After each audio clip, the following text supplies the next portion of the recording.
Hola, soy Archie y vivo aquí, en Paipa, en el departamento de Boyacá. Mi hogar es un pozo de agua termal. Aquí la temperatura es muy elevada y la visibilidad es poca. En este ecosistema viven otros microorganismos y todos dependemos de los factores que se encuentran aquí.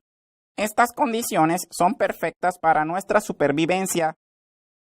Sin ellas no podríamos vivir en un lugar distinto. Archie es una bacteria muy curiosa y ha decidido iniciar un recorrido para conocer otros ecosistemas. No sin antes usar su traje especial que conserva las características de su ambiente y evita que muera. El ecosistema es el conjunto de especies de un área determinada que interactúan entre ellas y con su ambiente abiótico, mediante procesos como la depredación, el parasitismo, la competencia y la simbiosis, y con su ambiente al desintegrarse y volver a ser parte del ciclo de energía y de nutrientes. Las especies del ecosistema, incluyendo bacterias, hongos, plantas y animales, dependen unas de otras. Las relaciones entre las especies y su medio resultan en un flujo de materia y energía del ecosistema. Los factores abióticos son los distintos componentes que determinan el espacio físico en el cual habitan los seres vivos. Dentro de los más importantes podemos encontrar el agua, la temperatura, la luz, el pH, el suelo y los nutrientes. Los ecosistemas pueden tener diferentes tamaños, los cuales los hay grandes como por ejemplo un bosque, pequeños como un árbol dentro de dicho bosque, o muy pequeños como un hueco en una hoja de un árbol. Hay ecosistemas acuáticos y terrestres. Cada uno de ellos tiene determinados factores abióticos y bióticos. Esta impone una restricción importante a la vida, dado que los organismos vivientes son máquinas químicas complejas dentro de las cuales la gran mayoría de funciones vitales son realizadas por enzimas de carácter proteico, cuya actividad se encuentra en un rango entre los 0 y los 60 grados centígrados. Por encima de estas temperaturas sufren desnaturalización. Ello acarrea el cese de su función, llevando así a la muerte del individuo. Por otra parte, si la temperatura desciende por debajo de los 4 grados centígrados, el agua, componente principal de los tejidos vivos, pasa a su estado sólido, en el cual su volumen es mayor. Tal aumento de volumen implica la destrucción de organelos celulares y aún de la propia célula. Es la principal fuente de energía de la Tierra. Ello la convierte en un factor muy importante para el desarrollo de la vida. En muchos ambientes, la luz se convierte en un factor limitante para los organismos productores primarios. Por ejemplo, en un lago, la luz solo penetra hasta una determinada profundidad. Ello limita la producción de este ecosistema a la capa superior a este límite. Esta zona es llamada zona fótica. Un fenómeno similar se observa en las plantas que habitan zonas inferiores de los bosques. La mayor parte de la luz es absorbida por las hojas de las plantas que se encuentran en la parte superior o dosel. A ello se debe que las plantas del sotobosque generan hojas de gran tamaño, ya que al aumentar su superficie de absorción, tienen mayor probabilidad de captar los pocos rayos de luz que llegan hasta este estrato del bosque.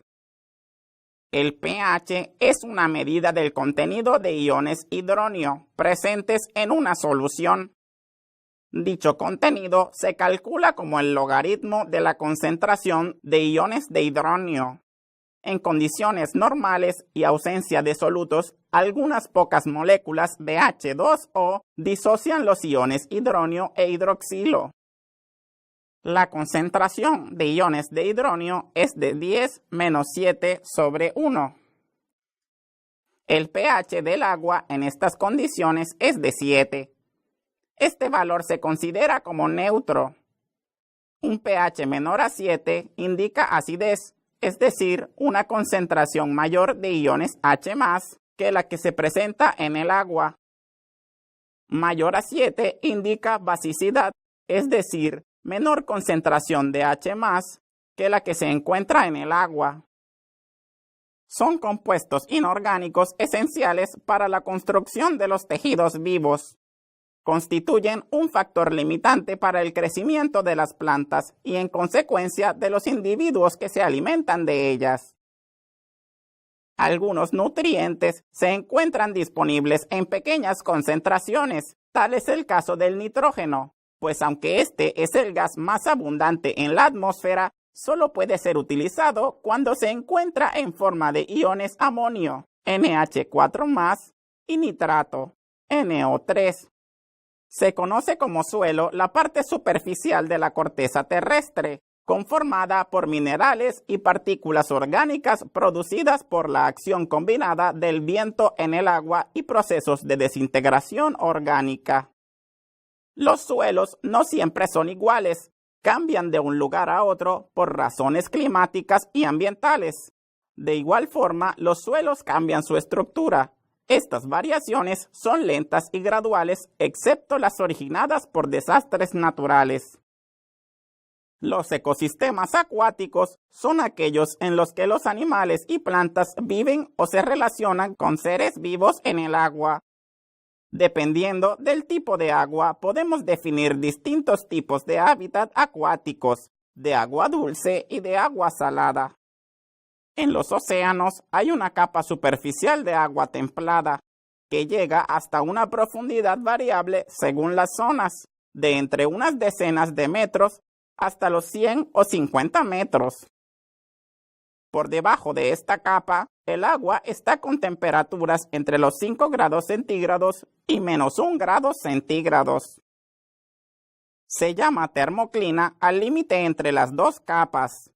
El agua está más cálida en las zonas templadas ecuatoriales y más fría en los centros de los polos.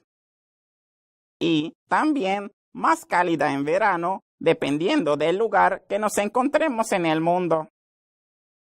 Esta propiedad de la luz de dispersarse en el agua del mar no es igual en las diferentes zonas oceánicas y en las distintas profundidades. Se ha podido comprobar que en los mares con aguas frías la luz penetra menos y, a una profundidad de 400 metros, la oscuridad del agua oceánica es comparable con la de la noche menos iluminada. Este factor es necesario clasificarlo según la cantidad de sales disueltas en el agua. Agua dulce cuando tiene una baja cantidad de sal, como por ejemplo un río o el agua de los glaciares. Agua salada cuando tiene alta concentración de sal, es el caso del agua del mar, y agua salobre si tiene cantidades intermedias de sales como las que se presentan en la desembocadura de un río. En la parte superficial, la presión es menor. A mayor profundidad, la presión es mayor. Podemos organizar los seres vivos de un ecosistema en diferentes niveles. Así, individuo es el primer nivel de organización externa de los seres vivos. Un individuo, también llamado organismo, es un ser vivo que habita en un lugar determinado. Cada individuo presenta características que lo diferencian de otros individuos, como son la forma, el tamaño, la clase de alimentación y el hábitat. Estas características lo definen como miembro de una especie. Por ejemplo, los árboles de saúco, las margaritas, los leones, etc., son especies. La población es el segundo nivel de organización externa de los seres vivos. Es el conjunto de individuos de la misma especie que habitan en un área determinado y se reproducen entre sí. Sus hábitos de vida son similares en cuanto a características físicas, adaptaciones y alimentación. Ejemplo, los peces que viven en un lago. Los micos viven en grupos dentro de los árboles. y la población humana.